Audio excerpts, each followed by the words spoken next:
दर्द की वो रात। यहाँ दो अलग अलग किरदारों समीर और राधिका का एक दिल को छू लेने वाली गहरी प्रेम कहानी दी गई है। यह कहानी दो अनजानों दिलों के मिलने, उनके बीच पनपते प्यार, एक अनकही जुदाई और अंत में सच्चे प्यार की जीत को दर्शाती है। दिल्ली के उष्ण भरी गर्मी के बाद जुलाई की वह पहली बारिश पूरे शहर को भिगो रही थी। कनॉट प्लेस के एक कोने में स्थित विंटेज कैफे में हल्की रोशनी और धीमी आवाज़ में जज म्यूजिक बज रहा था। कैफे की खिड़की के बाहर गिरती बूंदें सड़क पर लगे रोशनी में चमक रही थी। राधिका कैफे के एक कोने वाले टेबल पर बैठी थी। उसके सामने कॉफी का एक मग रखा था जिससे वह अब भी भाप निकल रही थी। उसने अपने हाथ में एक पुरानी डायरी थाम रखी थी, खिड़की के बाहर गिरते पानी को निहार रही थी। राधिका स्वभाव से शांत, गंभीर और किताबों की दुनिया में खोई रहने वाली लड़की थी। वह दिल्ली के एक पब्लिक बुक डेयर काम करती थी। उसके लिए शब्दों की दुनिया ही सब कुछ थी।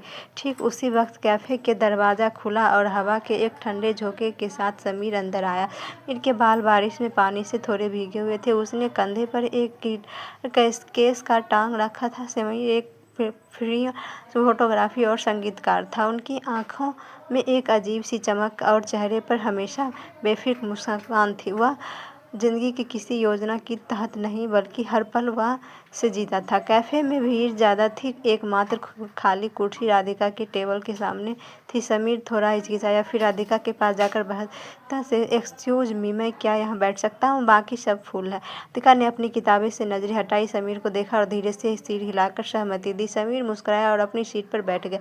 बात के 10 मिनट दोनों के बीच पूरी तरह से शांति रही। राधिका अपनी डायरी में कुछ लिख रही थी और समीर अपने कैमरे लेंस को साफ कर रहा था। तभी अचानक राधिका के हाथ में उसका पेन छूटा और लुढ़कता हुआ समीर के कैमरे के पास जा गिरा। समीर ने पेन उठाया और राधिका की तरफ बढ़ाते हुए कहा, लगता है आपकी कहानियाँ शब्द मुझसे बात करना चाहती है। राधिका हल्की सी मुस्कुराई, शुक्रिया, कहानी नहीं, बस कुछ अधूरे विचार हैं।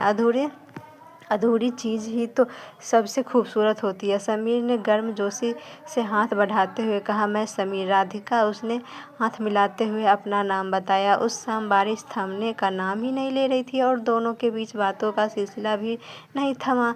उन्होंने किताबों, संगीत, कला और दिल्ली की बारिश पर घंटों बातें की। समीर को राधिका का शांत और सुलझा हुआ स्वभाव भा गया, जबकि राधिका को समीर का बेबाक अंदाज छू गया। जब कैफे से बाहर निकले तो दोनों एक दूसरे के नंबर बदल लिए थे। उसी पहली मुलाकात के बाद समीर और राधिका अक्सर मिलने लगे। कभी लोधी गार्डन के पेड़ के छांव में, कभी चांदनी चौक तंग गलियों स्ट्रीट खाते हुए, तभी यमुना घाट पर ढलते सूरज को देखते हुए। समीर की तस्वीरें अब राधिका के बिना अधूरी थी। राधिका की डायरी के पन्नों पर समीर का जिक्र होने लगा था। समीर ने राधिका को जिंदगी को कष्ट जीना सिखाया। उसने सिखाया कि कैसे बिना छतरी के बारिश में भीगने का मजा लिया जाए। फिर राधिका ने समीर के बिखरते हुए जीवन को एक ठहरा गहराई दी। वह जब भी गिटार बजाता, राधिका उसकी धुन में खो जाती। एक शाम वो दोनों हुमायूं के मकबरे के बगीचे में बैठे थे। सूरज डूब रहा था और आसमान लाल, नारंगी, गुलाबी रंगों का छटा बिखरी हुई थी। माहौल में एक अजीब ही खामोशी और सुकून था। समीर ने अपना गिटार उठाया और एक बेहद खूबसूरत धुन बजानी शुरू की। राधिका बस उसे देख रही थी। धुन खत्म होने के बाद समीर ने गिटार को एक तरफ रखा और राधिका की आंखों में सीधे देखते हुए कहा, राधिका, मैंने अपनी ज़िंदगी में हज़ारों खूबसूरत नज़ारे अपने कमरे में कैद किए हैं, लेकिन जब से तुम मेरी ज़िंदगी में आई हो मुझे महसूस हुआ है कि सबसे खूबसूरत नज़ारा तो मेरे सामने बैठा है। क्या तुम ताउम्र मेरी इस तस्वीर को हिस्सा बनी रहेगी? आई लव यू राधिका। राधिका का दिल जोर से धड़कने लगा। उसके आंखों में खुशी के आंसू आ गए। उसने कभी नहीं सोचा था कि कोई उसे हद तक महसूस कर सकता है। उसने समीर का हाथ थाम लिया और कहा, समीर, मैं शब्दों में दुनिया में रहती हूँ, लेकिन आज मेरे पास तुम्हारे लिए कोई शब्द नहीं। बस इतना जान लो कि मेरे हर धड़कन में तुम्हारा ही नाम लेती हूँ। I love you too. उस शाम दो आत्माओं हमेशा हमेशा के लिए एक दूसरे के बंधन में बंध गए। कहते हैं कि सच्ची मोहब्बत का रास्ता कभी आसान नहीं होता। जब समीर और राधिका का प्यार 7वें आसमान पर था, तभी किस्मत ने करवट बदली। समीर को पेरिस के एक बेहद प्रतिष्ठित इंटरनेशनल फोटोग्राफी एजेंसी से 3 साल की कॉन्ट्रैक्ट का ऑफर आया। यह समीर के करियर का सबसे बड़ा सपना था, जिसे वह सालों से हासिल करना चाहता था, लेकिन इस खुशी के साथ एक भरी उदासी भी थी।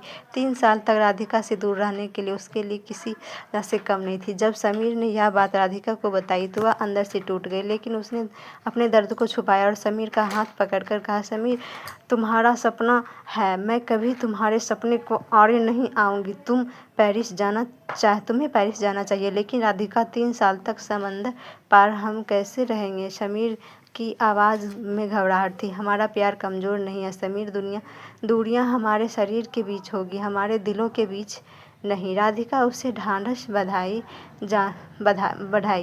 जाने का दिन आ गया। इंदिरा गांधी इंटरनेशनल एयरपोर्ट पर दोनों की आंखें में नम थी। समीर ने राधिका को गले से लगा लिया, जैसे वह कभी छोड़ना नहीं चाहता था। उसने राधिका के हाथ में एक छोटा सा लॉकेट थामा, जैसे उन दोनों को कैफे वाली पहली तस्वीर थी। मैं हर दिन तुम्हें याद करूंगा, राधिका ने समीर से कहा। मैं हर पल तुम्हारा इंतजार करूंगी, राधिका ने जवाब दिया। समीर सिक्योरिटी चेक की तरह बढ़ गया है और राधिका भारी कदमों से घर लौट आई। शुरुआत के कुछ महीने ठीक रहे। समय के अंतर बावजूद दोनों हर रोज़ वीडियो कॉल पर बात करते। समीर पेरिस की खूबसूरत सड़कों, एयरपोर्ट और वहाँ की सांस्कृतिक तस्वीरें राधिका को दिखाता। राधिका उसे दिल्ली की यादें और अपनी नई किताबों के बारे में बताती। लेकिन जैसे जैसे समय बीत गया, दोनों की ज़िंदगी में मजबूरियाँ बढ़ने लगी। समीर अपने नए प्रोजेक्ट एजेंसिवेशन के ट्रैवलिंग में बेहद व्यस्त हो गया। अक्सर वह कई दिनों तक नेटवर्क से बाहर रहता था।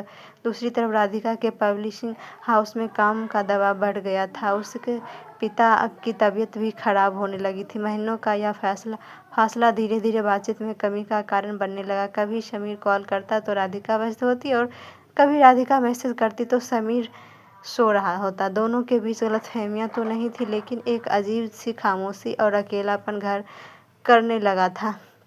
2 साल बीत चुके थे। एक दिन राधिका ने समीर को फ़ोन किया, लेकिन समीर किसी बड़ी गैलरी के ओपनिंग में था। उसने जल्दी से कहा, राधिका, मैं बहुत ज़रूरी काम में हूँ, बाद में करता हूँ।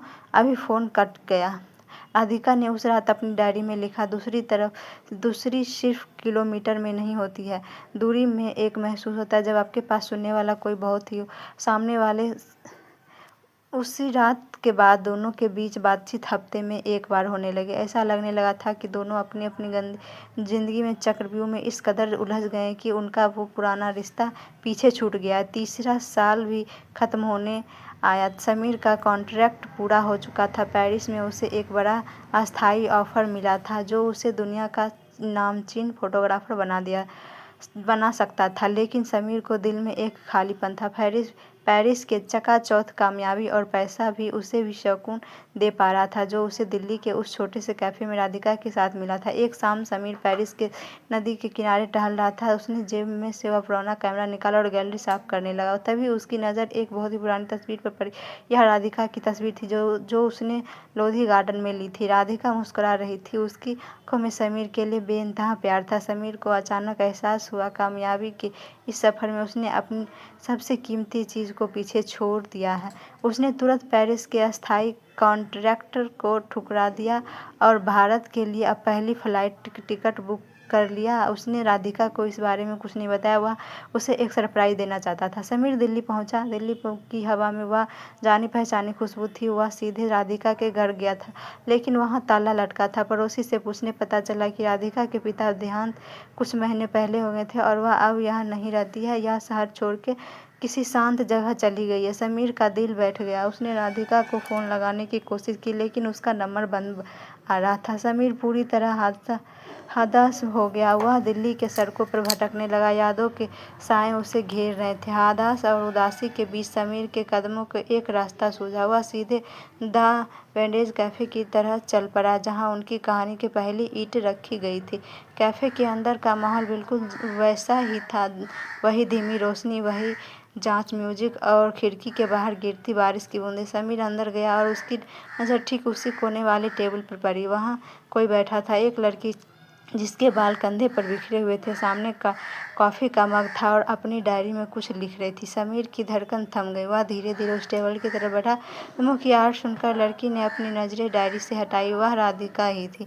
उसकी आँखें के नीचे हल्के काले घेरे थे, जो उसके बीते दिनों का दर्द और अकेलेपन का बयां कर रही थी। समीर को अपने सामने देखकर राधिका स्तब्ध रह गई। उसकी उंगलियों से पेन छूटकर गिर गया। समीर ने नीचे झुककर पेन उठाया, राधिका के टेबल पर रखा और कांपती हुई आवाज़ में बोला, लगता है इस बार आपको शब्द बड़ी बहुत ज़्यादा ज़रूरी थी। राधिका की आंखों से आंसू छलक पड़े। वह अपनी जगह से उठी, लेकिन इस बार उसने मन में कोई शिकायत नहीं थी, कोई शिकवा नहीं था, सिर्फ 3 साल की तड़पता हुआ इंतजार था। समीर ने आगे बढ़कर उसे अपनी बाहों में समेट लिया।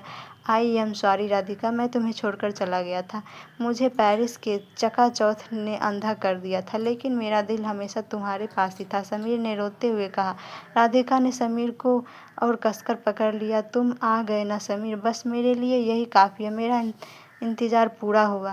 कैफ़े में मौजूद लोग उन दोनों को देख रहे थे, लेकिन समीर और राधिका दुनिया से बेखबर एक दूसरे के प्यार में डूबे हुए थे। बारिश थम चुकी थी और बादलों के पीछे से चांद मुस्कुराया था।